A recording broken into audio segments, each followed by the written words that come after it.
FSN Radio. It's all about what's next. Go to financialsurvivalnetwork.com and sign up for your free weekly newsletter. You'll also get 3 free reports. The Financial Survival Network.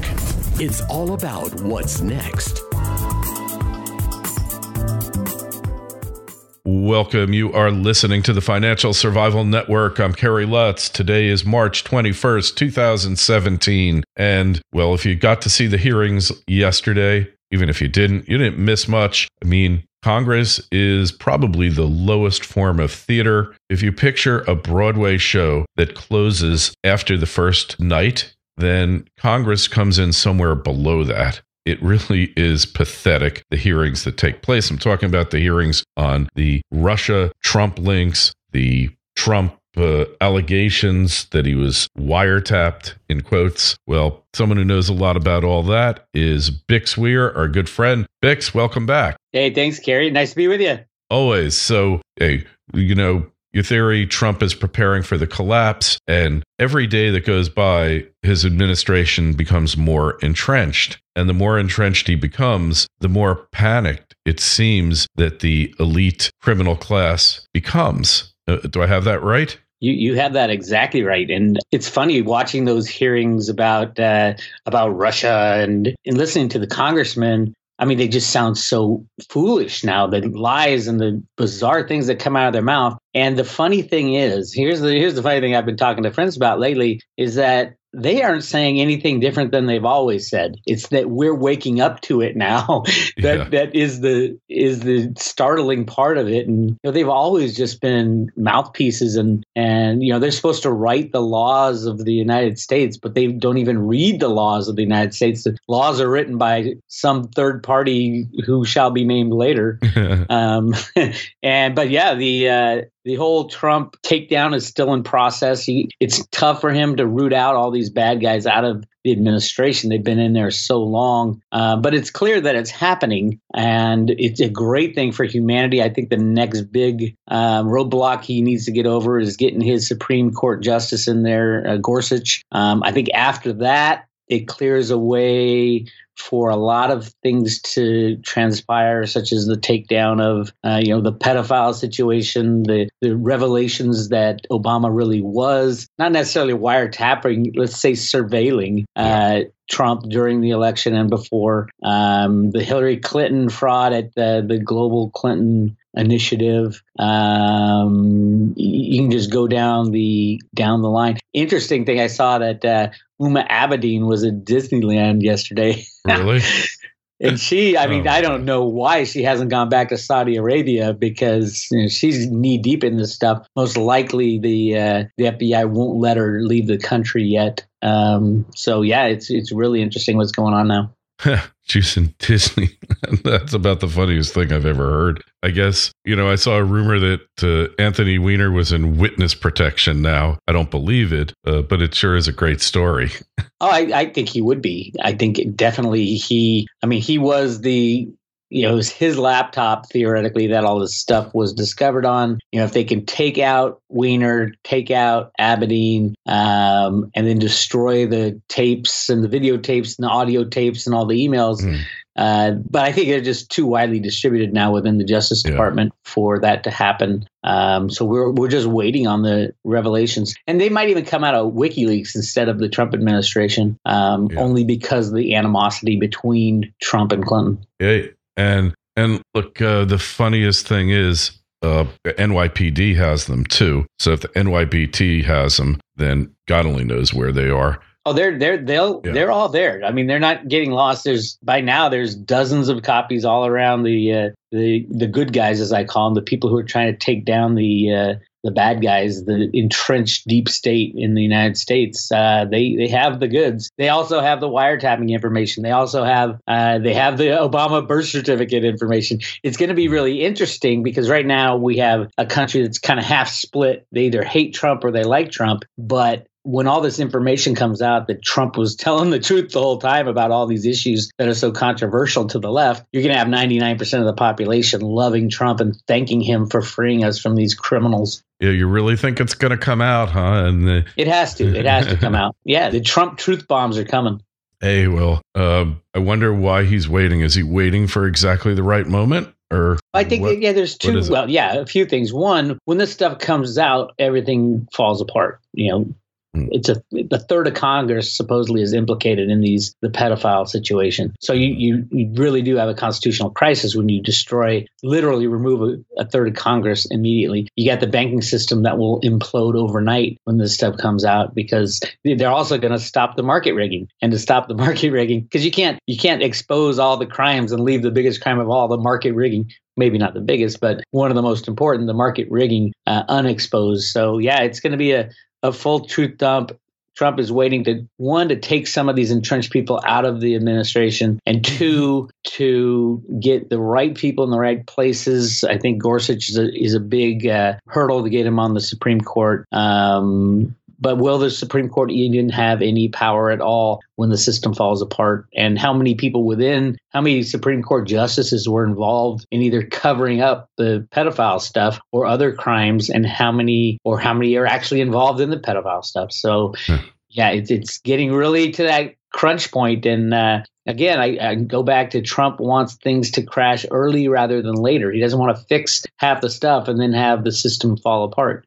He'd rather crash it now and then move on from there. Hey, well, I'm just in shock that so much has come out, and so many people on YouTube have been shut down. So many websites have been shut down, and yet we still see more and more keeps coming out. And I mean, the hearings yesterday with Comey, what is your take on this guy? I mean, whose side is he on besides his own? Well, it's hard to tell which side anybody is on. I can guarantee you that Comey can't cover up anything anymore. If he probably was covering up a lot. And the only reason Trump would leave him there are basically two reasons. One, he trusts him on the inside scoop. To the left would believe Comey. They wouldn't believe somebody that Trump had put as the head of the FBI, because Comey was appointed. I think he was appointed by Obama, right? Yeah. As head of the FBI. So it's kind of hard for the left and the massive liberal side to embrace what a Trump candidate would do, but an Obama candidate put in charge of. And that's why they keep saying, "Oh yes, it's beyond reproach." The FBI conclusions. These aren't political people. Of course, they're political.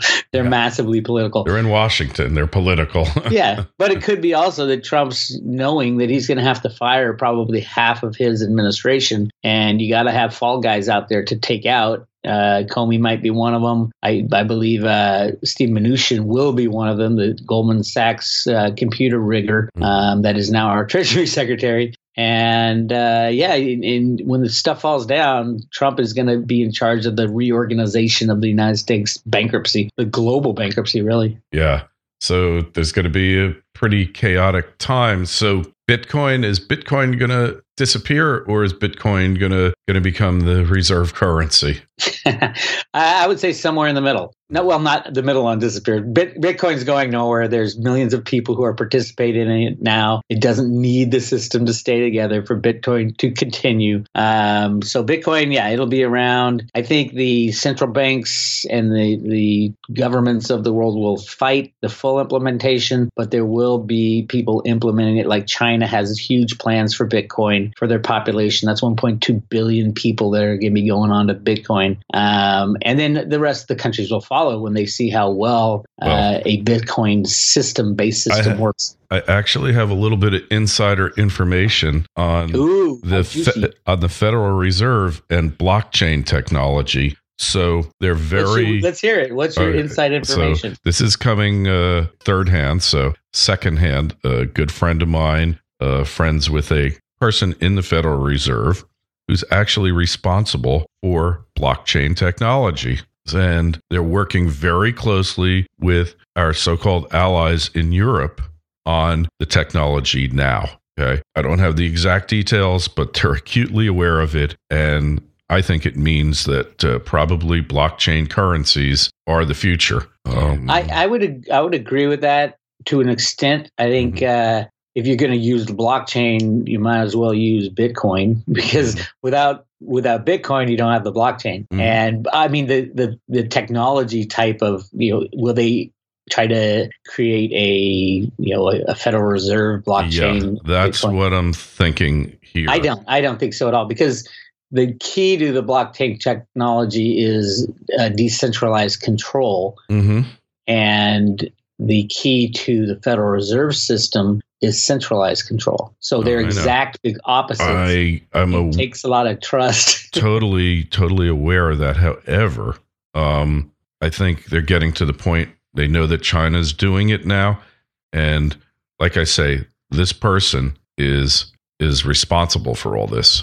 Okay? Yeah, I believe I believe it's correct, but I don't think they're going to invent a new blockchain. I think they're going to adapt to Bitcoin as a global currency.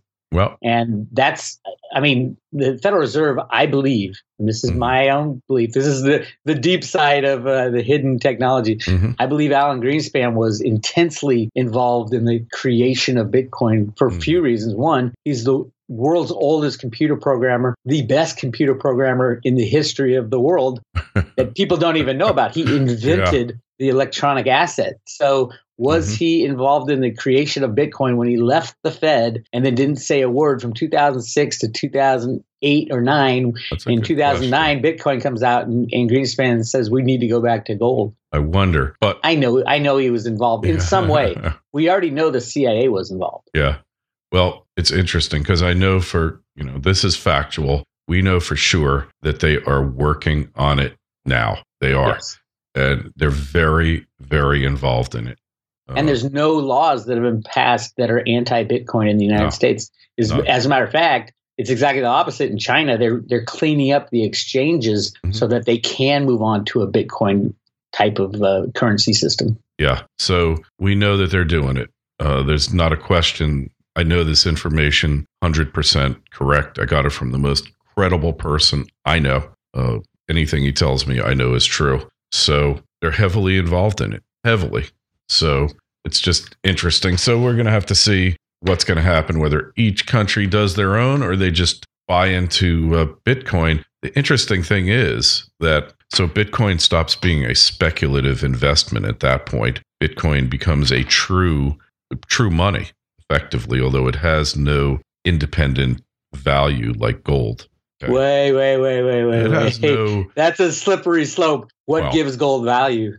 Well, of course, but it's a separate commodity that you can do stuff with. You can make jewelry, got electronic uses. Bitcoin itself, it has no corporeal existence. You can do so much more with Bitcoin than you can do gold. Yeah, but it has look at the blockchain. But it has no corporeal existence. Okay. But the blockchain is going to become prevalent in everything where you need security and you want audit trails and to avoid any tampering, et cetera. How about voting tampering? Yeah. Be great for voting. You can use the blockchain to make honest elections. Can you imagine that? No more computer rigging of the election process? Yeah, for sure. So, but the technology, we'll say, but the idea of a Bitcoin having no physical reality. I have a Bitcoin in physical reality. Yeah. I have a Bitcoin wallet in my hand right now. It's a piece of paper with my public address and private address on it. That's a physical Bitcoin. Yeah, but you know what I'm saying? No, there's no buts. I've had this argument for a long time. It's not like gold. All right. Well, I can make a ring out of gold. What are you going to do with your Bitcoin? How could you say that Bitcoin is not like gold? It's not. It just isn't because it doesn't have a physical reality. It isn't a commodity that you can do something else with, which is one of the definitions of money. Yes, you can. You can do all kinds of things with Bitcoin. And we just talked about it. Bitcoin is a platform. It's a technology, yes, but you can do massively more things with the Bitcoin and the blockchain than you can with gold. Well, the traditional definition of money, it doesn't quite comport with it. Whose definition? Going back, hundreds of years. Right. Yes. That is the only argument for gold is that you can go back hundreds of years. It's been used on and off as money. So you can make both arguments. You can say gold has failed as money every single time it was introduced, and then people return to it. Mm-hmm. Bitcoin, on the other hand, has never failed as money because it hasn't been money. It's only been around for 9 years. Yeah, this is true. But, divisibility, it hits Bitcoin all of them. Bitcoin blows gold away on divisibility. It hits all of them except being a physical commodity. Wait, that's not a... We don't have physical commodities as money right now. I know we don't. And that's why it's not a store of value.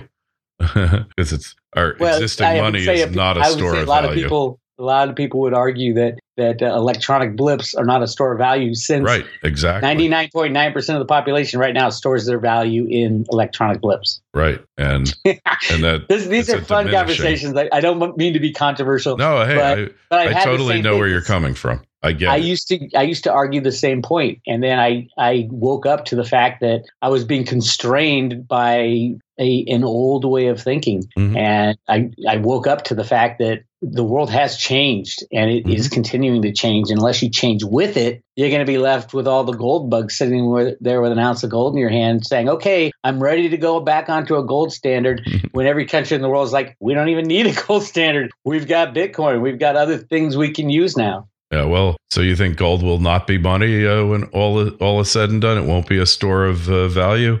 Oh, I think it will be. Yeah, I do think gold will be one of the choices, because there's so much gold out there. I mean, there's millions of tons. There's not 180,000 tons. Millions of tons. And the United States has been storing up a lot of gold, and that was their plan, to go back to a gold standard, as the Federal Reserve Bank of Boston documents clearly show. But the world changed when Bitcoin was invented. And you can argue till you're blue in the face whether or not gold or Bitcoin is a better store of value. I mean, clearly Bitcoin's been a better store of value in the past, couple of years. Right. It's gone up a whole lot more than gold has gone up. And it's gone down a lot too. Well, yeah, right. Yes. Like anything new, it's going to be volatile. It doesn't have 6,000 years of history as money. It's got, maybe 6 or 7 years as history as money. So it will be volatile. But imagine if you were the one who got into gold when gold was first invented as money, and you'd run around and get all the gold you can because you knew in the near future gold was going to be used as money. That's what's going on with Bitcoin right now. No, I don't disagree with you. Don't get me wrong, but I think there'll always be a place for gold and silver and precious metals. Although I can't see the world going back on a gold standard. I don't think it's going to happen. I think silver will be way too valuable to be used as money. Yeah. It is needed in these new technologies that are coming out. So, yeah, I think silver is way too valuable to be used as money. So you think Trump's basically just preparing for the collapse and cleaning house? He's holding off the collapse right now. Yeah. I mean, remember when he was campaigning, he's talking about, oh my God, we're in the biggest bubbles we've ever seen, and he says everything's going to collapse, and now he's just trying to hold it off until he can get people in the right place. Yeah, so he's holding it off till he gets people in the right place, huh? Oh, yeah. And see, it's all under control with the computers and derivatives at the basement of the Treasury. So Steve Mnuchin is the guy who's holding everything off. At Trump's orders. Who would think? Steve Mnuchin. He looks like such a harmless guy. Oh, he's a dweeb. He's the devil incarnated. That guy is bad news. Yeah, he seems so harmless. Well, what's his job? What does he do for a living? He was the head of IT at Goldman Sachs, the head of market rigging. And we all know from Michael Lewis's book and all my research that that's how prices are set on every single market now, is via computer high frequency trading. Yeah. Well, no doubt that is true. We know that's true. We see it every day. It happens. So what's been happening with the price of gold lately and silver? Still under tight wraps? Oh, it has been for at least 40 years. Yeah. Suppressed too. I mean, gold not as much as silver, but silver's been suppressed for so long, and that's what I'm really getting excited about now is the release of silver from manipulation, and nobody knows what a freely traded silver price would be. But I think we'll find out at some point in the near future. So load up on physical silver right now. I think when this thing starts to fall apart, as Trump wants to do, he wants to take down the system before he rebuilds it. But when it starts falling apart, you won't be able to get your hands on a physical silver or gold, probably. Really? But you will be able to buy Bitcoin. But who knows what that'll cost, right? Yeah, who knows? It'll take a while for the people to understand the goodness, the greatness of Bitcoin. So I think a lot of people will run to gold and silver first. But that's the key, is when this kind of stuff happens, the sellers are very reluctant to sell at any price, knowing that they're actually the sellers, who the people who know why gold and silver are going up are going to be the ones holding on the tightest. So it'll be the people who don't really understand gold and silver, but kind of know that they need to get their hands on some, that won't be able to get any. Yeah. That's always the case, right? Well, this is the first time ever that a unbacked global fiat monetary system is going to implode. So I can't say it's always been the case, because nobody's been through this case. Always the case that the majority of people are in the wrong place at the wrong time, and then going to basically try to get in the right place, and the rush for the exit, if you will. Too little, too late. Yeah, and that's the scary part, right?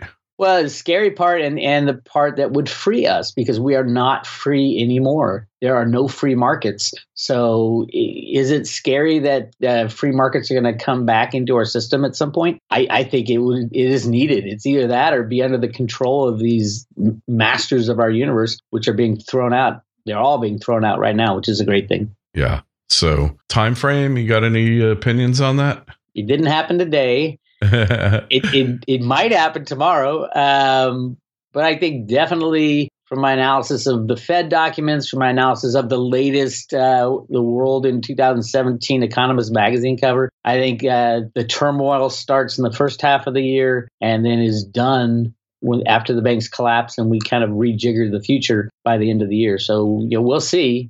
They've been able to hold it off for a long time, but I don't think Trump wants to hold it off. I think he's just wanting to get his people in the right places at the right time to pop the bubbles. And he said it before. That was what he ran on, is that the system was in a bubble. So we'll see what happens. Yeah.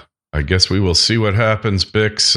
roadtoruta.com, ROADROOTA.com. And any questions, comments on this interview, any others, send us an email, kl@kerrylutz.com, kl@kerrylutz.com. Twitter feeds @KerryLutz. The Facebook page is Financial Survival Network. Bix, we'll catch up with you in a couple weeks. You be well. You too. FSN Radio. It's all about what's next. Go to financialsurvivalnetwork.com and sign up for your free weekly newsletter. You'll also get 3 free reports. The Financial Survival Network.